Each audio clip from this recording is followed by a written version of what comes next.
In this video, I'm going over the 5 Indian secrets to making money. Number 5 is something called the lock rule, and in order to understand it, you have to know about the other 4 secrets first. I was able to discover these after reflecting on the lives of my grandparents, who were all Indian immigrants, who left India with next to nothing, and decades later were able to provide for their families opportunities here in America that they themselves never had. This video represents their combined 347 years of life and counting. So if these 4 humans could go to a place where they knew no one, had no formal education, had no money, and barely spoke the language, and still establish themselves as firmly middle class as the years went on, obviously these 4 humans did something that worked. And it wasn't just my grandparents and then my parents that did this. Recent articles and YouTube videos have come out with data showing that Indians in America make significantly more compared to other ethnic groups. This is probably because of the tendency to pursue higher paying careers. And you might have even heard of the Patel Motel cartel, which is just a joke, it's not actually a cartel, but does stem from the fact that a lot of Indian people with the last name Patel own a lot of motels in America. But Indian Americans don't just own motels, we dominate this industry. Charlie Munger, Warren Buffett's business partner, has been quoted saying, "Do you want to compete with the Patels? Not I," which is a significant statement coming from a guy who's worth $2.6 billion.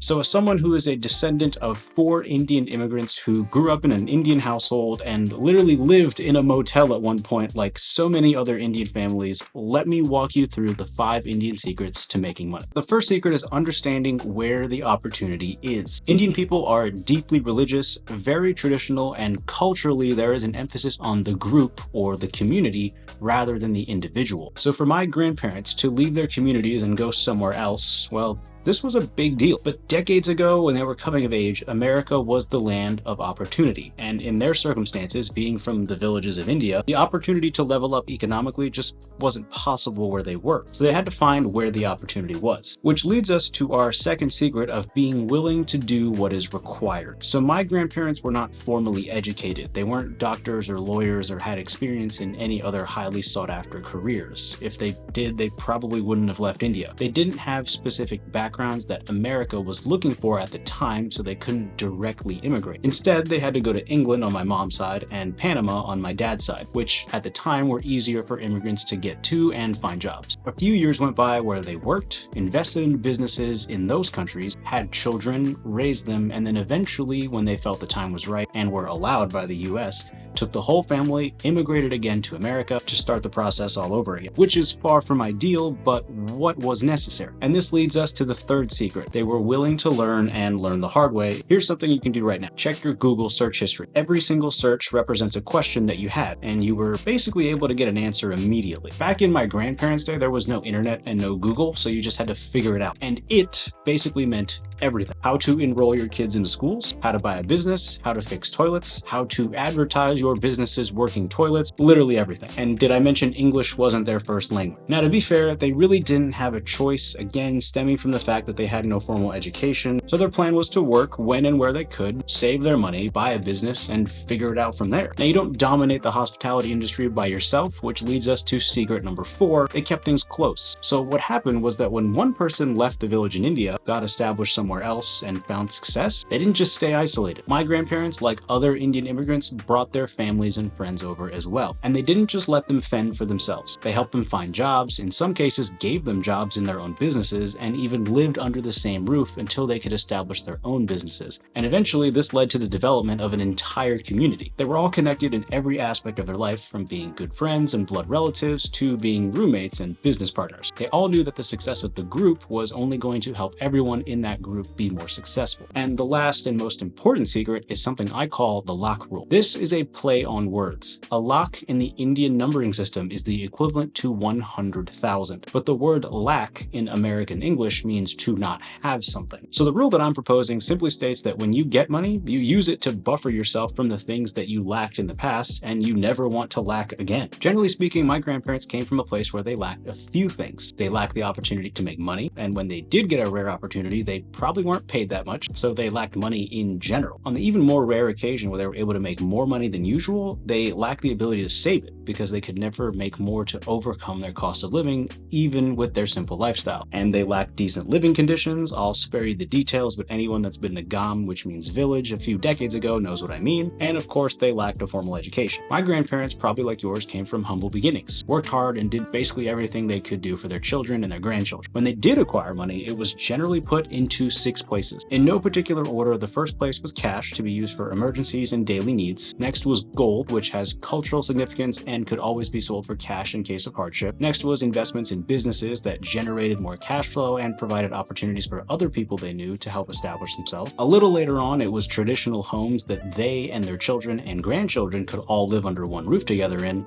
But early on, the business, specifically the motel, was also the family home. And next came community centers where everyone could gather, celebrate holidays, have weddings, all sorts of that kind of stuff. And finally, education for their children. The 6 places that the money went to were all based on the values that these individuals held closest, and in part based on the things that they lacked in an effort to provide a better life for the people that were going to come after them. So how do we take all these secrets and apply them to the modern day? Well, first we click the like button and subscribe for more content. Then we find where the opportunity is. Today, I think the opportunity for basically everyone doesn't actually require people to move countries, given that the internet has now connected us all. So the 2 opportunities I see are code, where people can use technology, specifically software or other digital products, to solve problems and sell those solutions. And the other is media, where if you provide enough value to enough people online, you can turn that into ad revenue, brand deals, and other forms of making money. I have another video going over these concepts in more detail if you're interested. Link down below if you're on mobile, and at the end of this video for those of you on a bigger screen. Next is doing what it takes. These days, we have the ability to do just about anything we want, but we can't do everything. So we have to focus down on what we really want to do and do it as best as we possibly can. This is going to require more effort than we might be initially prepared to give, but you don't get massive success without massive effort. For me personally, I never ever heard any one of my friends say, I want to be a med student or a dental student or a law student. They all said, I want to be a doctor, dentist, lawyer, optometrist, veterinarian, pharmacist, work for the big 4. So the larger point being is that sometimes you just have to go through the tough middle like my family did, immigrating twice to get to the rewarding end. Next up, being willing to learn the hard way. Today, the hard way isn't necessarily figuring out the problem, it's being willing to have the problem in the first place. We have access to information at our fingertips, but you'll never have success doing something if you never actually start. So go forward with the expectation that everything can be figured out, but you have to be willing to do something, encounter a problem, and then figure it out. So just a small, quick example. The other day I was filming a video and I got all ready to shoot, script in hand, room set up, time blocked out on the busy schedule,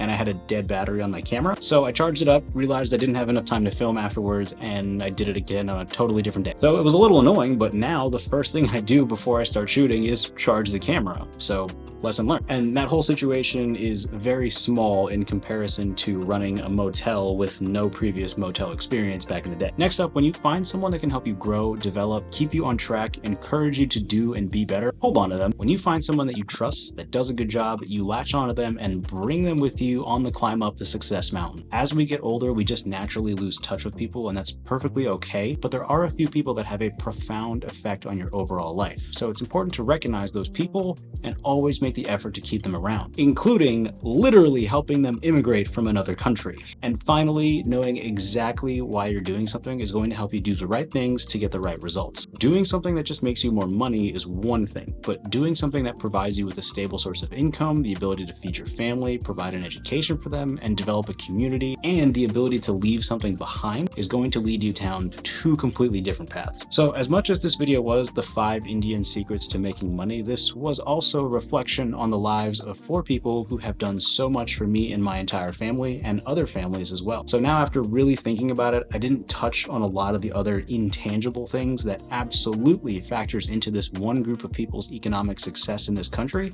And I know some of you watching are much better at explaining what those are, so let me know your thoughts in the comment section down below. Hopefully this was insightful and helpful, and if it was, be sure to click the like button, subscribe for more, and I'll see you in the next video.